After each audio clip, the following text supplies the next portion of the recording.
কিন্তু কদমা সেতু ব্রিজ ভেঙে তছনছ হয়ে গেল।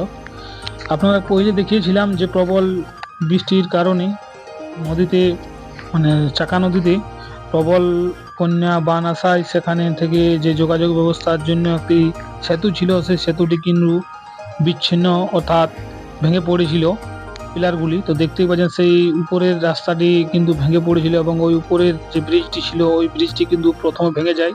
তার পরিবর্তে দেখা যায় তার নিচে কিন্তু আবার একটি সেতু বানিয়েছিলেন। দেখতেই পাচ্ছেন এটা কিন্তু মাটি ছিল এবং সেখানে অনেকগুলি পাইপ দেওয়া ছিল। তো তা ক্ষেত্রেও কিন্তু এরপরে আবারও সেগুলি ভেসে নিয়ে চলে গেল। তো তার কারণ হচ্ছে উপরে যে জলস্রোত, এই জলস্রোতের প্রভাবে কিন্তু এই রাস্তা যোগাযোগ ব্যবস্থা বিচ্ছিন্ন হয়ে পড়েছে।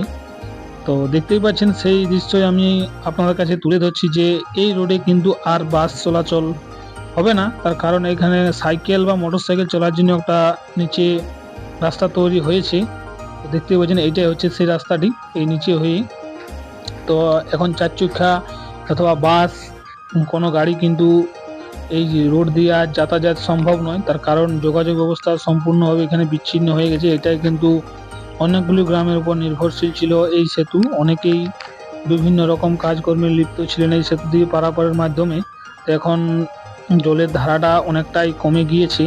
তো যখন সেতুটি ভেঙে যায় প্রায় 2-3 দিন আগের ঘটনা, তো সেখানেই কিন্তু এই ঘটনাটি ঘটে যে উপর থেকে জলস্রোতের প্রবল চাপে কিন্তু মাটিতে যেটা তৈরি হয়েছিল উপরে যে ভেঙে যাওয়ার ফলে নিচে কিন্তু এটি তৈরি করেছিল। সেই তৈরির ফলে অনেক সুবিধা হয়েছিল মানুষের, সম্পূর্ণরূপে যে ছিল সেটিও কিন্তু হয়েছিল। এখন এই নিচে যেটা দেখতে পাচ্ছেন এইটাই কিন্তু ভেঙে গিয়েছে প্রবল জলস্রোতের কারণে। তো এই ভেঙে ফেলার পরে সম্পূর্ণ কিন্তু যোগাযোগ ব্যবস্থা বিচ্ছিন্ন হয়েছে, যেটা এক জায়গা থেকে এই যে বাকি যে এদের গ্রামগুলি আছে সেই গ্রামগুলি থেকে কিন্তু এটাই যাওয়ার একমাত্র ভরসা ছিল, শর্টকাট রাস্তা।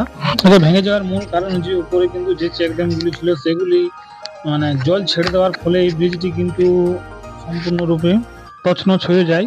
তো এই তছনছের অবস্থা আপনার সম্পূর্ণভাবে দেখতে থাকুন কীরকমভাবে বিচ্ছিন্ন হয়েছে যোগাযোগ ব্যবস্থা এবং রাস্তাটি নিচ দিকে তার নিচে কিন্তু তৈরি হয়ে গেছে 2 চাকা যে বাহনগুলি রয়েছে সেই বাহনগুলির জন্য। এখন জলস্রোত কমেছে তার ফলে। তো চলুন সম্পূর্ণ ভিডিওটা আপনারা দেখতে থাকুন।